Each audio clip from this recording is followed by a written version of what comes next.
kitab fikih ibadah itu ada. Kalau berbicara kamu dalam wudhu tidak membatalkan wudhu, itu dalam kitab fikih ibadah. Syarat-syarat membatalkan wudhu: keluar angin, buang kecil, buang besar, sentuh ke laki-laki perempuan, keluar dari agama Islam, murtad, itu membatalkan wudhu. Tidak ada berbicara membatalkan wudhu. Nah, kita dah boleh membaca satu kitab dari kalangan dari Imam Al-Ghazali. Kemudian orang Sufi mengatakan, Ustaz paham di situ. Orang Sufi, kalau seandainya kamu berbincang-bincang dalam wudhu, motor dalam wudhu, berbicara-bicara wudhu, sehingga konsentrasi kamu ke wudhu itu hilang, pindah konsentrasi kamu ke pembicaraan kamu lakukan dengan apa-apa ke pasaraya tadi.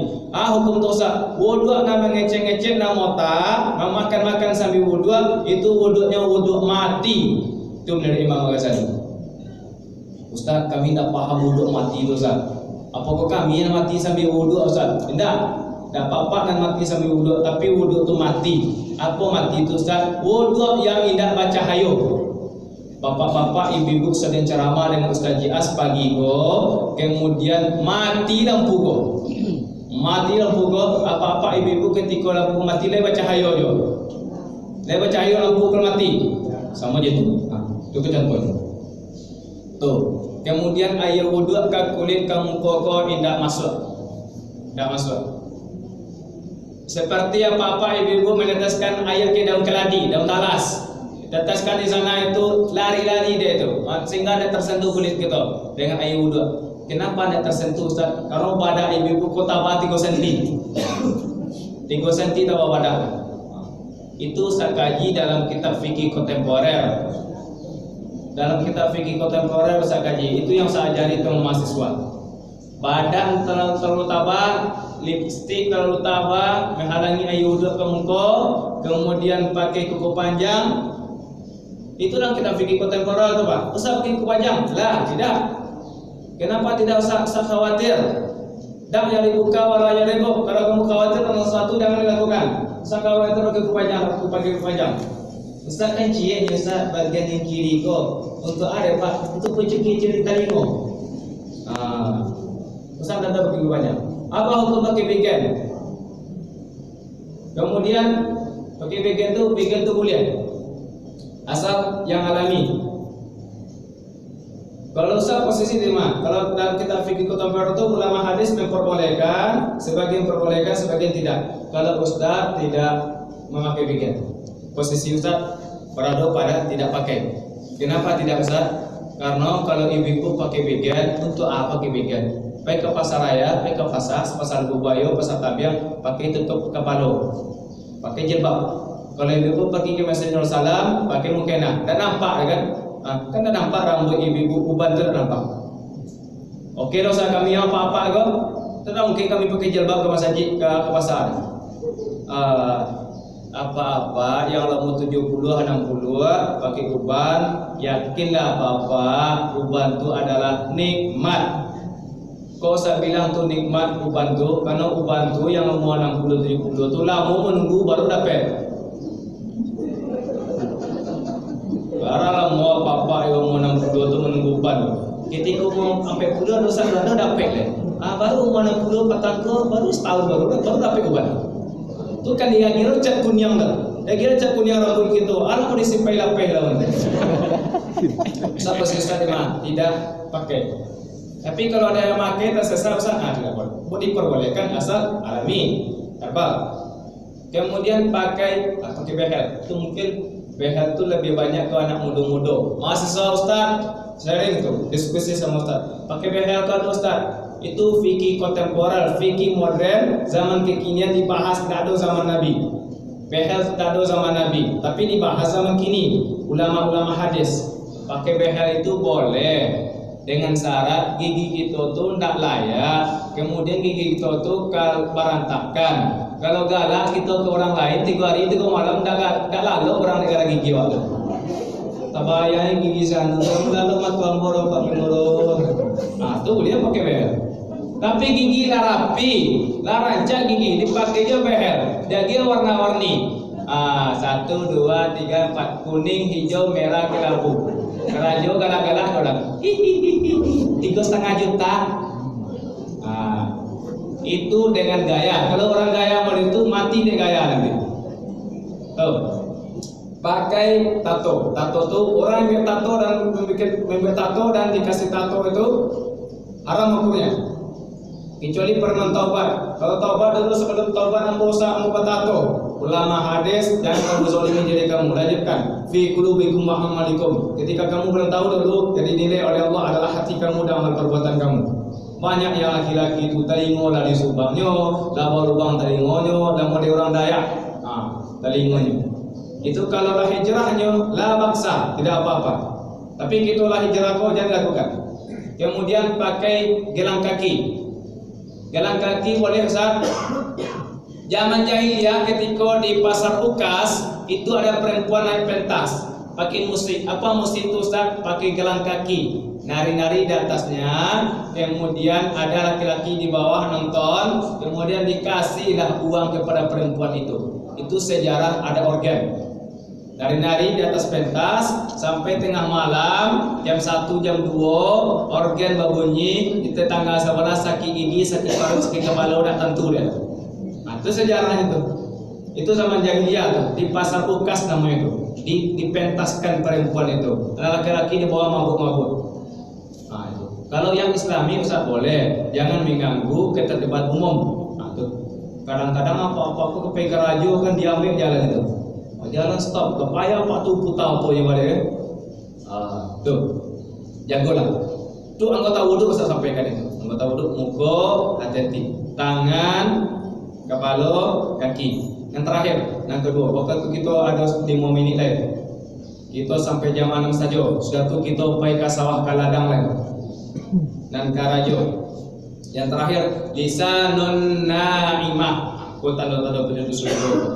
Lisan perkataan, naimah perkataan yang mengandung ibadah. Masuk dalam masjid, buka sendal, masuk dalam masjid.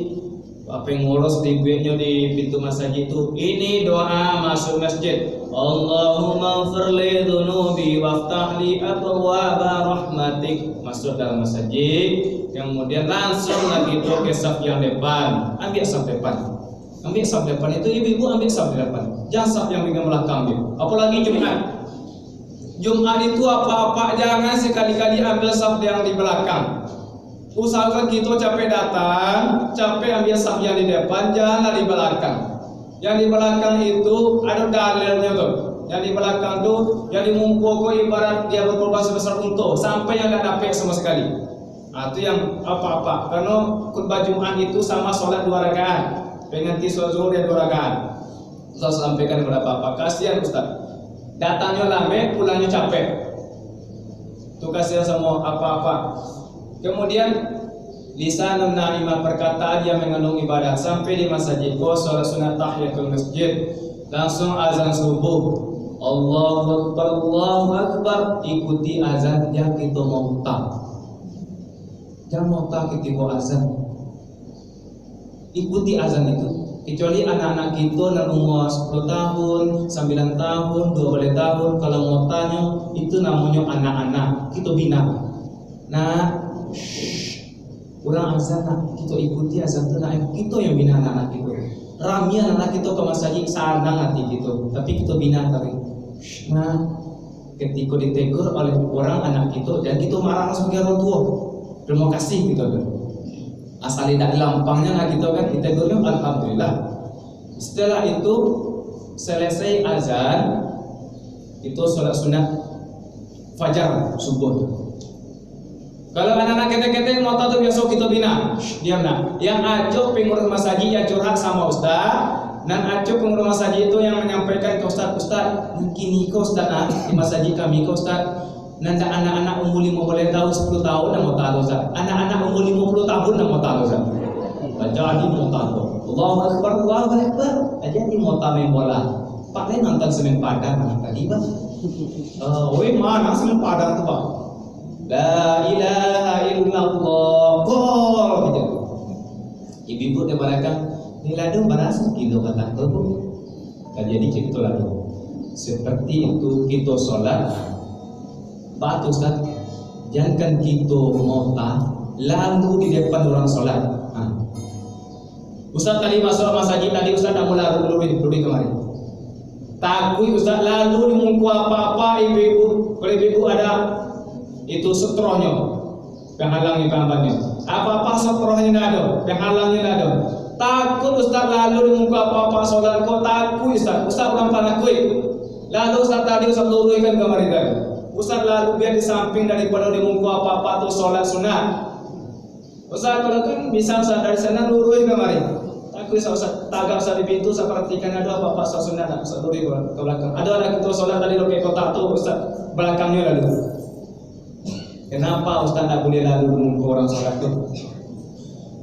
Kalau seandainya tahu kita risiko lalu di muka orang solat tu, hampir 10 tahun orang tu tagak solatnya, hampir 10 tahun. Niyo kita menunggu orang tu selama hampir 10 tahun, asalkan kita nak lalu di muka orang tu. Asalkan kita kalau lalu kita muka orang tu, biarlah kita nama menunggu orang tu sama hampir 10 tahun solat orang tu. Itu mana kita risikonya kita lalu di muka orang solat. Maka kita ada sutro tu penghalang. Mungkin sekitar nampak sekitar 3 sejadah baru di mukanya. Kalau dakinya terhalang nanti terganggu dia solat nanti. Apalagi kita motak. Bertamu ke rumah Ustaz, bertamu ke rumah Pak Pengurus, bertamu ke rumah Ustaz, ambo ke rumah Ustaz beko yo. Kalau Pak Pengurus ke rumah Ustaz, babu po di rumah Pak yo. Jadi Ustaz.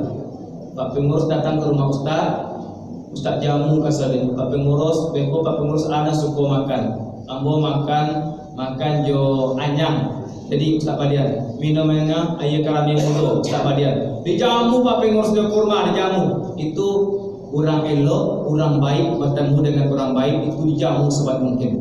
Kalau bapak-bapak ibu-ibu orang baik bertemu ke rumah Allah yang maha baik, apa-apa sama bapak tetangga sama tetangga bertemu ada yang kejo kasadonyo dan suko Pak amin sama Pak ditanya selero makan apa tanya seleronyo memuaskan. Lama makan di situ. Ibu-ibu apa-apa bertamu ke rumah Allah yang maha baik, ada yang Ustaz bumi dan isi-isi dan kita gitu. Itu Allah tu maha elok. Ada lagi Ustaz, rakaat al-fajri khairum minad dunya wa ma fiha.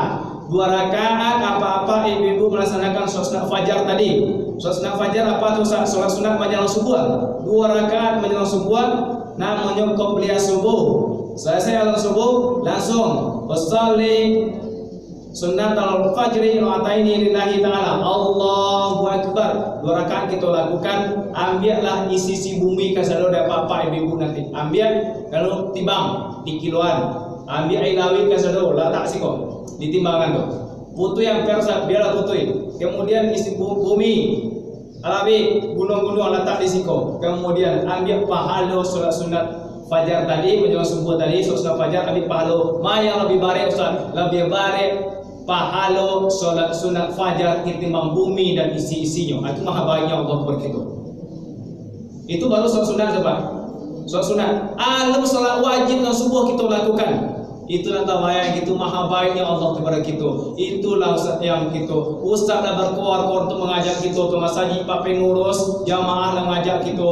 Kalau seandainya tahu lah kita tu nampak nikmat tu pahala solat sunat fajar nyatu nampak berbentuk solat subuh berjamaah, mungkin kasadonyo yang lumpuh merangkak datang ke masjid, yang butuh batu cek datang ke masjid, kemudian yang hujan hari berpayung ke masjid, mungkin itulah. Tapi Allah sengaja menyembunyikan dan nampak pahala karena Allah menguji siapa yang betul-betul ikhlas dalam beribadah. Terima kasih. Assalamualaikum warahmatullahi wabarakatuh.